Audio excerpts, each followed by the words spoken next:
Ce jour dédié pour la Refoua Shema, la guérison complète et rapide de Laure Efrat Bat Étoile, Étoile Bat Fernande, Armand Ben Gabriel. Pour la bonne santé et longue vie dans la joie et la Torah de Chana Bat Efrat Laure et de Chava Bat Efrat Laure et de Elisa Bat Karine. On pose la question ici de parler un peu, commenter les 10 commandements. Qui sont-ils et qu'est-ce qu'on demande dans les 10 commandements? On a 6 mitzvot continues, quotidiennes qu'on doit faire sans cesse, sans arrêt. Parmi ces 6 mitzvot, il y en a 2 qui font partie des 10 commandements, ce sont les 2 premières. La première, Anochi Hashem Elokecha Asher Hotzetecha Me'eretz Mitzrayim. Je suis l'Éternel ton Dieu qui t'a sorti d'Égypte, c'est-à-dire croire en Dieu. Sortie d'Égypte, ça veut dire non seulement qu'il y a un Dieu créateur du monde, comme beaucoup de gens veulent bien croire, mais la sortie d'Égypte, elle montre plus. Elle montre que Dieu, il agit dans ce monde. Il y a une providence divine, il s'occupe du monde. Il voit un peuple qui est asservi en esclavage et le sauve. D'accord? Alors que c'était tout à fait anormal, de façon normale, on ne pouvait pas quitter l'Égypte, tout à fait surnaturel. Donc on est sorti de façon surnaturelle par des miracles, etc. Donc on voit que Dieu agit dans le monde. C'est la première des 6 mitzvot qui est continue, qu'on doit faire sans cesse, croire en ce Dieu-là. Deuxième des commandements, tu n'auras pas d'autre Dieu que moi, ne pas croire en d'autres dieux que Dieu. D'accord? Toutes sortes de haute croyance est interdite, même ce qu'on appelle le shitouf, c'est l'association. Pour les goïms, il y a une divergence d'opinion. Est-ce qu'un goï qui croit en Dieu unique, avec d'autres dieux copains, comme c'est le cas des chrétiens par exemple, d'accord, ils font ça s'appelle association, ils croient en Dieu. Mais il y a d'autres aussi. Il y a le fils de Dieu, il y a la femme de Dieu, il y a je sais pas moi, toutes sortes de familles là-bas, je ne connais pas très bien. D'accord. Alors, pour nous, c'est clair, c'est l'idolâtrie à 100 000%, c'est interdit. Pour les goïms, c'est une discussion entre des grands décisionnaires. Il y en a qui disent que c'est de l'idolâtrie, disent que ce n'est pas l'idolâtrie. C'est moins grave que quand on ne croit pas en Dieu, mais on croit qu'aux idoles. D'accord? Tu as le soleil, tu as la lune, tu as Bouka, c'est pas bien de dire leur nom, etc. Ok? Il ne faut pas dire leur nom, c'est Bou et puis comme un boudin. D'accord? Alors, il n'est pas très fin. Et l'islam, bien que nous considérons que ce n'est pas du tout la vérité, mais néanmoins, ce n'est pas du paganisme, ce n'est pas de l'idolâtrie. On a le droit de rentrer dans une mosquée, on n'a pas le droit de rentrer dans une église. En tout cas, tu n'as pas d'autre Dieu que moi, donc l'interdiction de pratiquer, de croire en d'autres dieux ou de pratiquer l'idolâtrie. Ça, c'est la deuxième des 6 mitzvot continues. Je continue sur les 6 mitzvot continues, puis après on reviendra sur les 10 commandements, parce qu'après, c'est plus la même chose. Troisième, Shema Yisrael Hashem Elokeinu Hashem Echad, croire en l'unicité de Dieu, qu'il est un, ça veut dire qu'il englobe tout en lui, il n'y a rien qui lui échappe, il n'y a pas autre que lui, il n'y a pas une chose qui est hors de Dieu. Un, ça veut dire que tout est englobé dans Dieu. Comme on dit, c'est pas que Dieu est quelque part dans l'univers est quelque part dans Dieu. D'accord? Parce qu'il est bien plus grand que l'univers. Il est infini, l'univers il est fini. Donc croire en l'unicité de Dieu, troisième des mitzvot continue. Quatrième, l'aimer, Hashem Elokecha. Cinquième, en avoir la crainte, Hashem Elokecha tira. Et sixième, ne pas suivre nos cœurs et nos yeux après lesquels nous nous prostituons. Les filles dans la rue, toute envie physique qui t'éloigne de Dieu. D'accord? Ce n'est pas nécessaire ou interdite, d'accord? Donc il faut faire attention de ne pas se prostituer après cela. Je reviens sur les 10 commandements. Troisième des 10 commandements, de ne pas prononcer le nom de Dieu en vain. C'est pour les Sfaradim, c'est Bachal Batala. Quand quelqu'un ici dit le nom de Dieu comme ça, il dit même en langue étrangère, pas en hébreu, alors c'est interdit des Rabbanan. À moins qu'ils disent le nom ineffable. Le nom ineffable c'est Yud, et puis Hey, et puis Vav, et puis Hey, mais il dit sans le et puis que je dis. D'accord? Nous on dit, quand on veut dire, on dit Yud Ke Vav Ke. À la place de dire Hey, on dit Ke. Alors Yud Ke Vav Ke, ça va. Mais si quelqu'un dit Yud, et puis après il dit Hey, sans dire le et puis, au milieu, alors c'est un problème. D'accord? Il n'a pas parole à ma bas. C'est extrêmement grave. Ah, c'est un tout ça. Géo?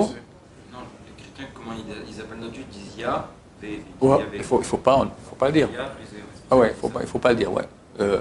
C'est Yud, puis Hey, et puis Vav, puis Hey, mais on peut dire avec beaucoup de les voyelles différentes. Tu peux dire I et puis A, tu peux dire I et puis O, I et puis H, d'accord, tu as toutes sortes.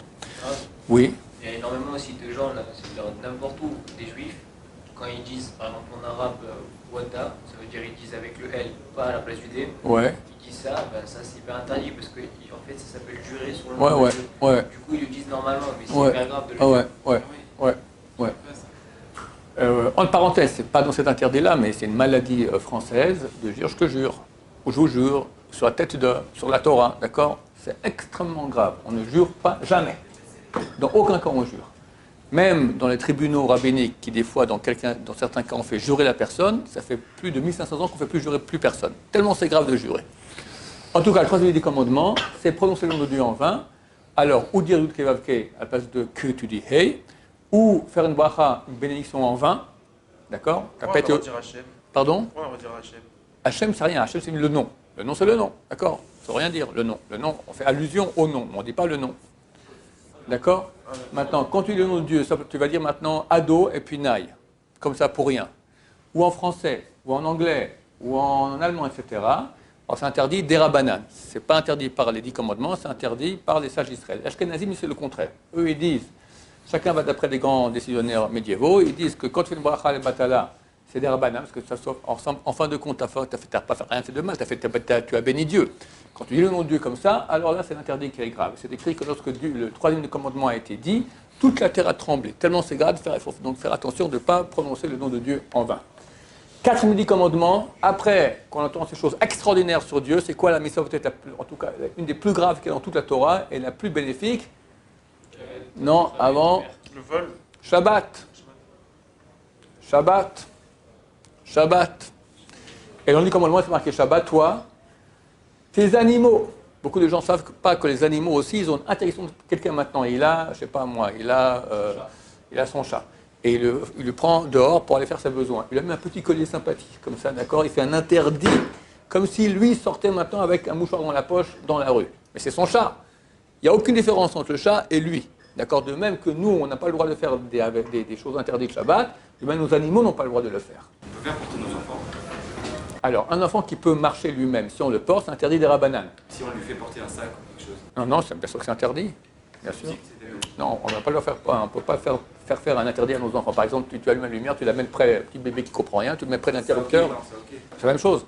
Non, mais là, lui faire de la trottinette Shabbat, si par exemple, si on a besoin de le faire aérer, s'il ne supporte pas, lui faire de la trottinette, il est en vraiment bas âge, ou je sais pas, du vélo. Non, on peut pas faire. C'est interdit des Rabbanan de Chinour. On peut pas. Tous les enfants ont une obligation des sages d'Israël d'éduquer nos enfants.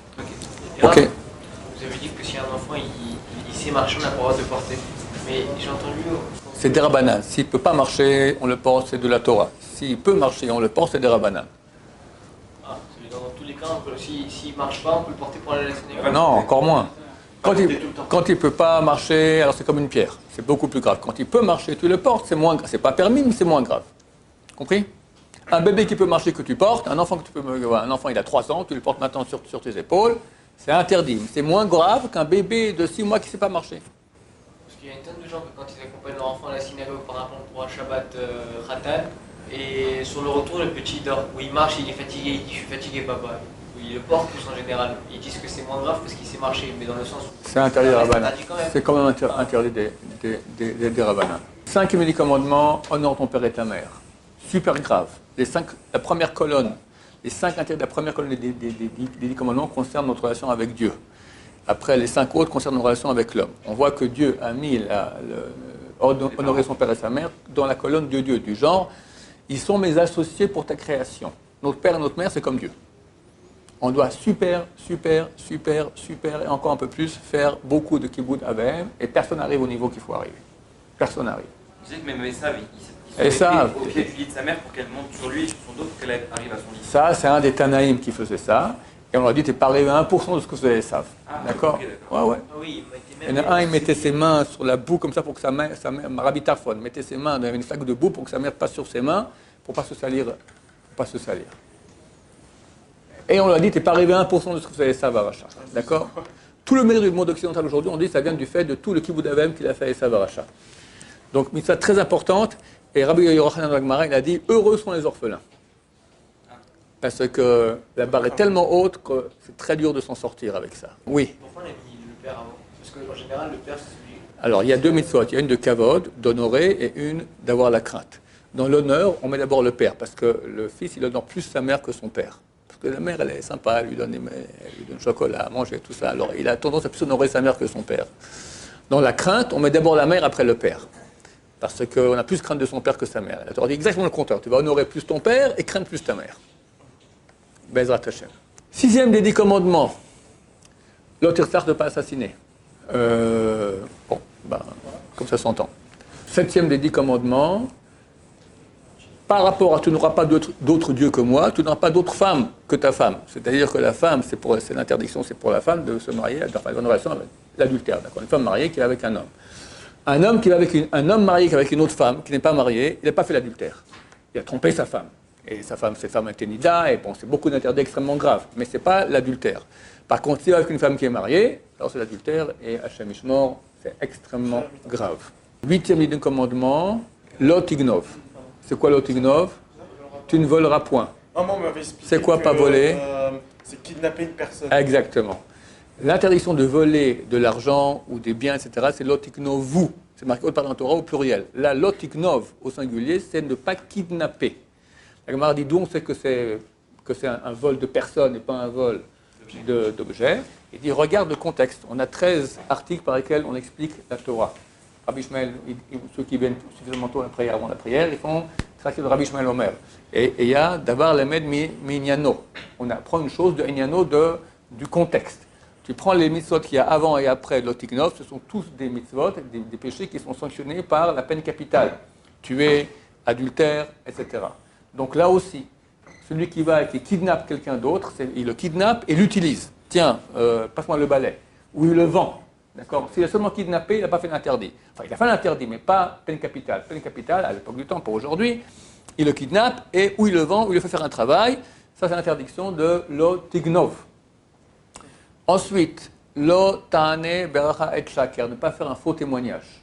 C'est-à-dire qu'il y a eu un accident de voiture, tu as vu ce qui s'est passé, et toi tu vas et tu dis que c'est le contraire parce que c'est un copain à toi. Hein? Mensonge, voilà exactement. Tu mens. Le dernier des 10 commandements, lo tachmot, tu ne convoiteras pas ni la femme de ton prochain, ni sa maison, ni son âne, ni aujourd'hui sa bagnole, ni ses habits, son costume, rien. Tout ce qui est spirituel, tu peux convoiter. Je convoite son intelligence, je convoite son sens de l'humour, je convoite son humilité, c'est permis. Convoiter, alors il y a 2 interdits, parce que les 10 commandements ont été dit 2 fois, et ça change un peu.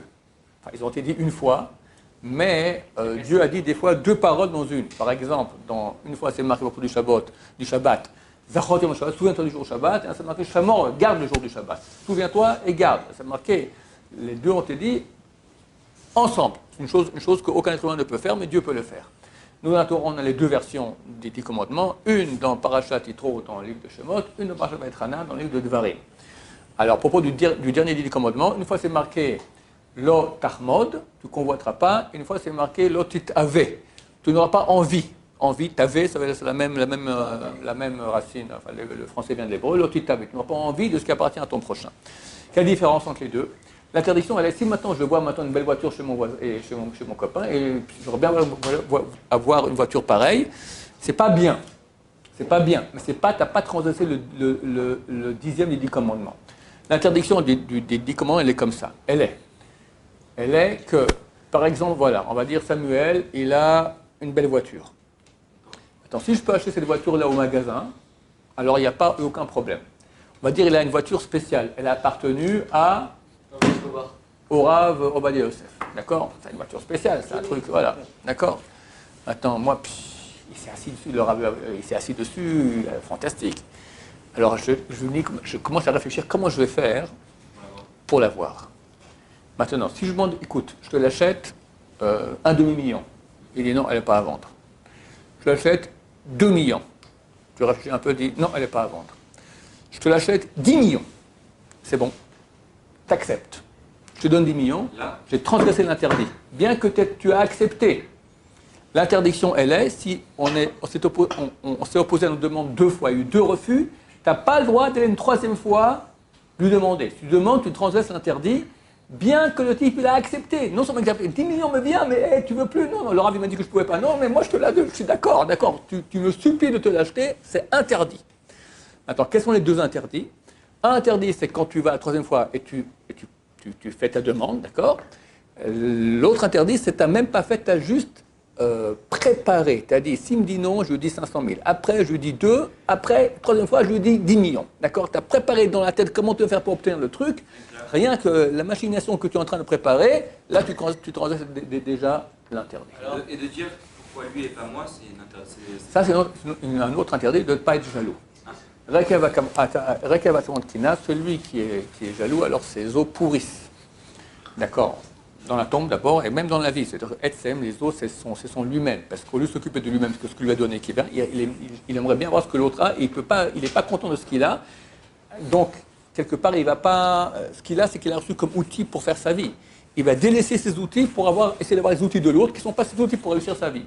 Donc, son lui-même, il le laisse pourrir. Que Dieu nous en préserve, c'est très dur, il faut se battre pour ne jamais être jaloux, Bézat Hashem. Est-ce que c'est en rapport avec la poudre de vol? Non. Poudre de vol, c'est par exemple le poker. Le poker, tu mets une mise, parce que d'après les cartes que tu as reçues, tu es certain que tu vas gagner. Et l'autre aussi, il est certain qu'il va gagner. Pour finir, maintenant, un des deux perd. Maintenant, si on t'avait dit à l'avance que tu allais perdre, c'est certain, tu vois que tu vas perdre, tu n'auras pas mis l'argent. Donc, quelque part, l'argent que tu as mis, tu l'as mis avec un manque d'informations. Pour venir, on te le prend. Ce n'est pas un vrai vol de la Torah, mais c'est un vol des Rabbanan. Ouais. Jouer au poker, casino, blackjack, tout ça, c'est interdit? Tous les jeux, si c'est la loterie, tous les jeux où il n'y a aucune interférence de l'être humain dans le jeu, c'est permis. La loterie, tu peux faire ce que tu es le plus intelligent, tu ne sauras jamais. Ça sort comme ça. Mais le poker, la roulette, je ne sais pas, la roulette, il faut un peu d'intelligence ou pas? Non. La roulette, c'est... Le poker, voilà. Mais par exemple, la Gemara, elle parle des courses de coqs, d'accord, de pigeons, d'accord, les chevaux. Ça, tu connais les chevaux, tu machin, etc. Le poker, tu joues, tu connais, tu es bon, d'accord. Tout où il y a l'habilité de l'être humain ou de l'animal qui est géré par l'être humain pour réussir ou pas, là, c'est interdit. La roulette, on peut soudoyer le croupier. Hein? La roulette, on peut soudoyer... C'est autre chose, d'accord. On lui dit, voilà, si tu fais tomber sur ce chiffre, on fait moitié-moitié sur le gain. C'est Ouais. multiplié par 36. Ouais. Donc on met 50 €, c'est multiplié par 36. Il peut faire tomber en fonction de la zone. Ok, ça c'est volé, ça aussi? Ça, c'est soudoyer. Et ça fait partie du vol au casino ou pas? Là, tu voles les pas ça, autres. c'est pas comme ça. Là, tu voles les autres. Le type qui a mis, qui croyait qu'il gagnerait, à cause de toi, il a perdu. Ça, c'est pas de la poudre de vol, c'est du vol, ce que tu dis. Et les paris sportifs, donc c'est les autres qui... Hein? Les paris sportifs. Paris sportif, là c'est certain qu'il y a une habilité. Le paris sportif, tu sais que le joueur il est bon, etc. C'est pas... Quand c'est que hasard, alors c'est pas conseillé, mais il n'y a pas d'interdit là-dedans, il n'y a pas de vol là-dedans. D'accord? Dès qu'il c'est pas hasard, alors c'est un problème de vol. Oui. Si dans le poker, par exemple, on joue pour jouer, mais ça veut dire... Tu joues sans argent. Sans argent. Non, même avec l'argent, mais on joue pour jouer. Non. Tu veux gagner, tu tombes en finale, tu veux gagner. Non, dans le sens où pas... Si à la fin, vous disiez, à la fin, tout l'argent qu'on met, il va en tzedaka, par exemple. Là, joue tant que tu veux, il n'y a aucun problème. Non, mais dans le sens Mais si maintenant tu joues et tu penses que tu vas gagner, tu penses que tu vas gagner de l'argent, et tu es content de gagner de l'argent, ça ne va pas. Si tu es prêt à perdre de l'argent, dis-lui, l'argent que je mets, il est perdu, je ne le reprendrai plus jamais. Ça va? Et si je gagne, après, c'est bien, alors. Tu mets l'argent à tzedaka. L'argent que tu mets, il est perdu. Parce que si tu ne pensais pas cela, alors quand tu le perds, quelque part, tu n'es pas content. Donc on t'a volé. Et si je joue par exemple au bif, pas avec concentration, je mets par exemple... une Habibi, chaque fois que tu mets l'argent, tu espères que tu vas gagner et pas le perdre. Donc quand tu le perds, on t'a volé. Tu as compris? Et si tu as gagné, tu as volé l'autre. Dans tous les cas, il faut que les types s'y mettent. Si tu veux autoriser un jeu de poker avec l'argent, il faut que les gens, quand ils mettent l'argent, ils savent, ils ne le rêveront plus jamais. Ça ira à la tzedaka. Mais s'ils le gagneront, ils le mettront à la Non, ouais, c'est bon. Alors ça, tu peux. D'accord. Non, mais ils savent que l'argent qu'ils mettent, ils ne le revoient plus. Ils le revoient pour le mettre à la tzedaka, mais il n'appartient pas, il est perdu. Là, ça va. Il accepte de perdre de l'argent. Mais s'il n'est pas convaincu qu'il va perdre de l'argent, et qu'il perd pour finir, il a été volé. Baruch Adonai, l'olam, amen, amen.